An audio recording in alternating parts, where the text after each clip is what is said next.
Mungkin Bapak Ibu tanya saya, karena saya itu bagian dongo di NU itu, tentang urusan dongo sing paling mandi untuk cari uang. Ibu ya, gue ini gue mau ulangi.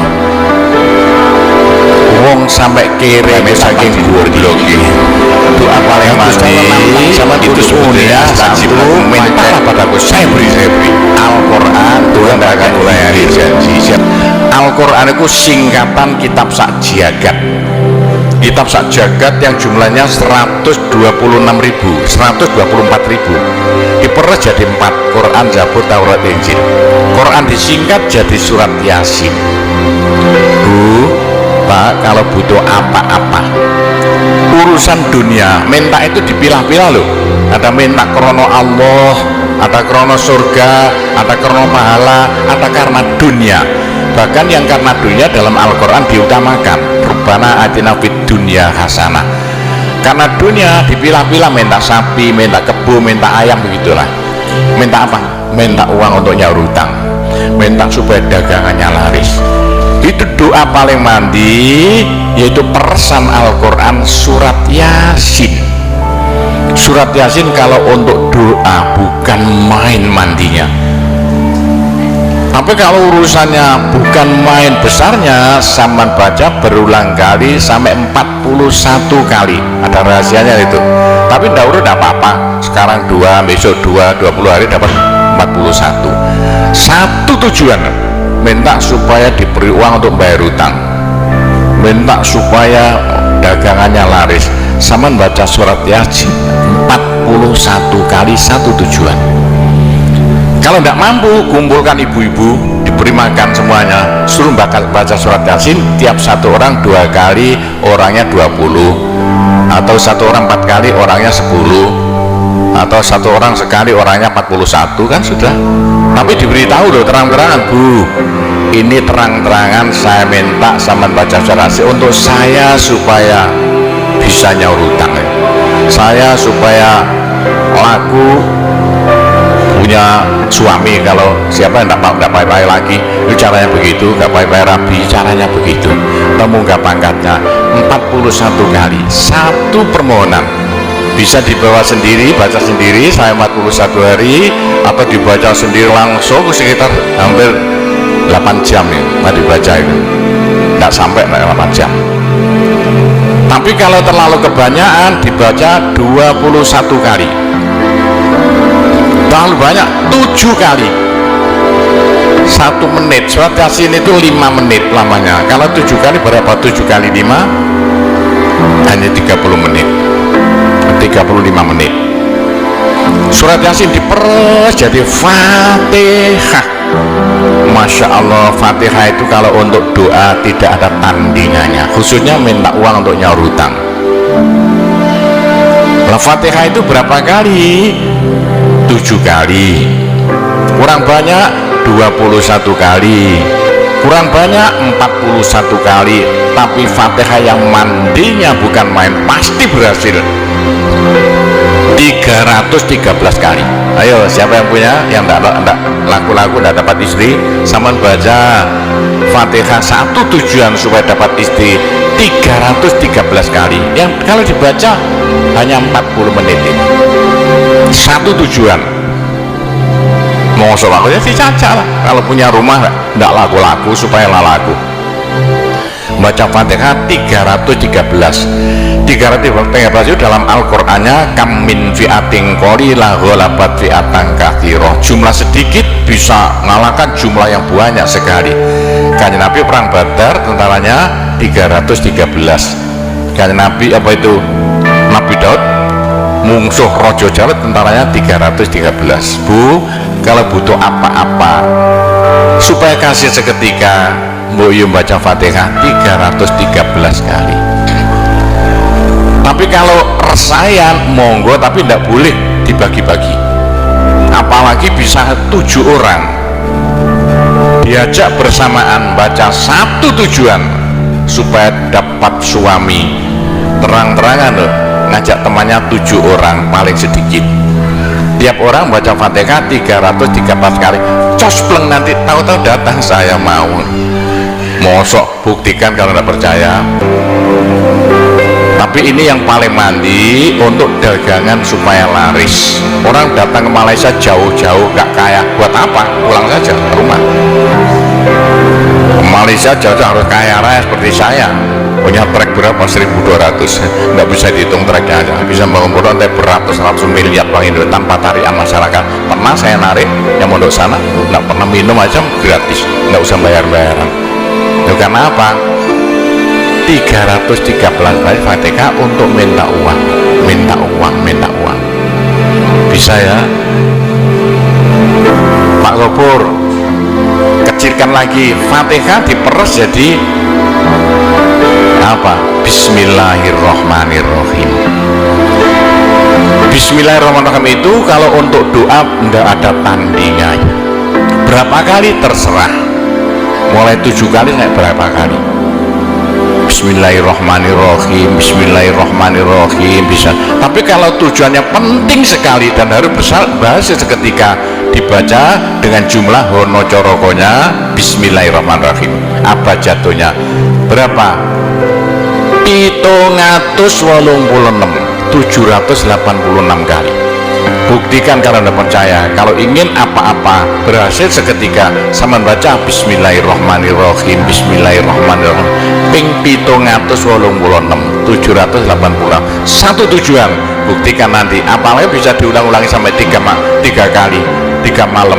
Wah, bukan main. Itulah saya bisa jadi kaya raya karena doa.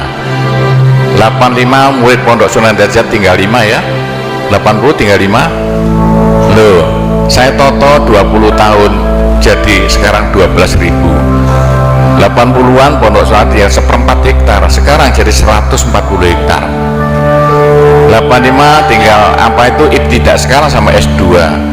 Loh, bagaimana? Dari doa. Kalau tidak saya beritahu, tidak mungkin Bapak percaya. 85 sepeda ontel saya tidak punya, 80-an tidak punya. Sekarang trek yang memenuhi jalan-jalan seluruh Pulau Jawa, trek Sunan Derajat, Sunan Derajat. Saya kedelutang sekali, utang trek 160 miliar, 2 tahun lunas. Doanya Bismillahirrohmanirrohim, Bismillahirrohmanirrohim 786. Niatnya terang-terangan minta uang untuk bayar hutang. Udah hafal?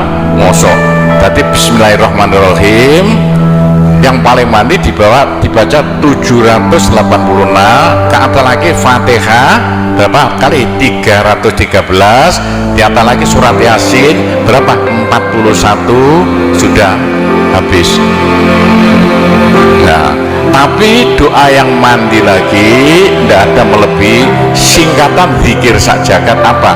La ilaha illallah, la ilaha illallah dalam Al-Quran jelentreh, dalam hari jelentreh sekali. Jadi siapa yang sial? Ayo sial, apes dari ojo. Tidak ada orang melarat ngumpul seperti wong apes ini, gak tepak ngono, gak tepak ngono, gak tepak, untuk menghilangkan sial paling cepat la ilaha illallah, la ilaha illallah. Sama coba lah hilang sialnya. Tapi sebaliknya nekakno bejo yang paling luar biasa, tidak ada melebihi la ilaha illallah, la ilaha illallah. Yo sopo sing ingin bejo ojo leren-leren zikir la ilaha illallah, la ilaha illallah lah, gampang lah. Tapi yang paling penting untuk akhirat, ayo siapa yang tidak akan masuk neraka, jangan berhenti berzikir la ilaha illallah, la ilaha illallah. Dalam hadis Nabi loh, semua dosa itu tidak akan apa itu bisa bertahan, pasti hancur karena dipules la ilaha illallah. Berapa banyak dosa sampean kalau zikir la ilaha illallah bagaikan batu dipules lender, krepes krepes krepes. Ayo sing dosane akeh sapa? Nah, kalau koyo opo, saya intelnya polisi di bidang narkoba itu saya di Indonesia ini mulai zaman dulu. Ayo, bagaimana? Orang nakal itu akan sembuh nakalnya kalau tidak berhenti zikir la ilaha illallah, la ilaha illallah. Siapa yang nakal senangannya minum pil koplo, kenapa Malaysia, bahasa Malaysia apa itu ganja. Tapi kalau ingin cepat sembuh ya caranya begini ya, sama zikir la ilaha illallah, sekali zikir saambekan la ilaha illallah, terus sama tarik nafas serut begitu. Menurut ilmu alam kalau sama zikir la ilaha illallah, dari mulut sampai keluar aura-aura bion-bion yang tidak akan bisa hilang sampai ribuan tahun, sampai jutaan tahun. Naik untuk kekayaan sampean di akhirat. Itu dalam Al-Quran, yuridu harsal akhirah nazid lahu fi harsi. Tapi untuk di dunia, yuridu harsad dunia nu'tihi minda, caranya begini, sama zikir la ilaha illallah. Ini sinar putih keluar, ditarik masuk hidung, masuk paru-paru, dipekek. Ini bisa menghilangkan kenakalan sampai semuanya. Itu caranya Wali Songo dulu untuk merubah Indonesia asalnya dari Hindu Buddha menjadi Islam tanpa gegeran. Diundang, diberi makan, beri berkat, tapi waktu mau tahlilan lah panjang dulu. Afdhalu dzikri fa'lamu la ilaha illallah. Tiga itu politik itu kan tarik nafas masuk hidung serut. Itu caranya merubah sampean asalnya sial hilang sialnya, asalnya nakal supaya hilang nakalnya, caranya begitu. Apalagi waktu itu mata dipejamkan, moto direnung, dengan narik serut cepat hilang nakalnya. Bagaimana jadi orang baik? Tapi kalau nakalnya sudah kelas kakap, waduh, sudah seperti anak-anak Malaysia yang lari ke Pondok Sunan Derajat itu. Iya, bagaimana? Saya tahu itu kena nakal karuan. Caranya driji tengah ya, dan jemuran template plek ya, dua-duanya. Terus sama tarik nyeng sama cacak nanti ya. Loh iya, ini paling cepat untuk menghilangkan kenakalan dengan zikir la ilaha illallah. Waktu narik mata dipejamkan, diriji tengah dengan jempolan ditempelkan, tarik serut. Ini ilmu rahasia loh, tidak saya beritahu ini, supaya yang nakal-nakal hilang nakalnya spontan. Nah itu zikir la ilaha illallah sepanjang-panjang la ilaha illallah, terus tarik serut.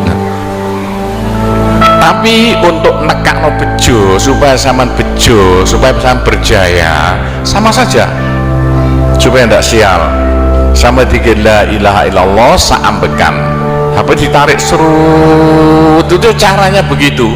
Pak Kowo tidak dulu diberitahu, pengajiannya baru sekarang. Ini rahasianya supaya untuk merubah nasib dengan la ilaha illallah. La ilaha illallah itu mulai Nabi Adam tidak diberikan, pada nabi-nabi minta la ilaha illallah tidak diberikan. La ilaha illallah untuk umat Muhammad, supaya umat Muhammad lo di dunia bahagia, di akhirat masuk surga, dan tidak masuk neraka pakai la ilaha illallah. Itulah supaya tidak masuk neraka. Dalam hadis Nabi ya, sama jangan berhenti dikit la ilaha illallah, la ilaha illallah. Kata Nabi, berapa dosa sampean kalau sama zikir la ilaha illallah habis semuanya. La ilaha illallah alat dari Tuhan untuk supaya dosa kita bisa habis, karena surga tidak masuk, tidak mau dimasuki orang yang bawa dosa. Supaya kita bisa masuk surga, dosa dihabiskan dengan zikir la ilaha illallah, la ilaha illallah. Lah supaya kaya di surga, orang surga itu tidak sama loh, ada di surga miskin, ada di surga kaya. Tinggi dan pendeknya derajat dia di surga tergantung banyak sedikitnya pahala yang kita bawa di dunia. Kalau ingin kaya di surga, jangan berhenti dikir la ilaha illallah. Kata Nabi, semua ibadah manusia itu ditimbang besok itu, kecuali satu yang tidak bisa ditimbang, apa? La ilaha illallah. Malaikat tidak kuat mau ngangkat la ilaha illallah ke atas timbangan. Nah, diangkat pedet kakinya malaikatnya. Ini apa-apaan ini, bekas begini. Teman-teman malaikat, ayo angkat bersama. Diangkat timbangannya, perek, hancur timbangannya. Wah, ini tidak usah ditimbang. Apa kata orang Jawa, gelundung naik. La ilaha illallah, gelundung. La ilaha illallah, gelundung. Dengar telinganya, sudah saya beritahu begini, kok masih ada orang masuk neraka, bodoh itu, masih kere di surga, bodoh namanya itu. Sudah la ilaha illallah diturunkan pada sampean supaya sampean kaya raya di surga. La ilaha diturunkan pada sampean supaya sampean tidak masuk neraka. Dah, terakhir, tinggal satu terakhir, saya suruh ngomong tidak boleh panjang-panjang. Nanti masih tunggu terakhir, tapi saya ngulangi doa saja. Pokoknya begini ya, orang sampai gagal saking bodohnya, orang sampai kiri saking bodohnya. Lah kok begitu? Tuhan nantang, ud'uni astajib lakum.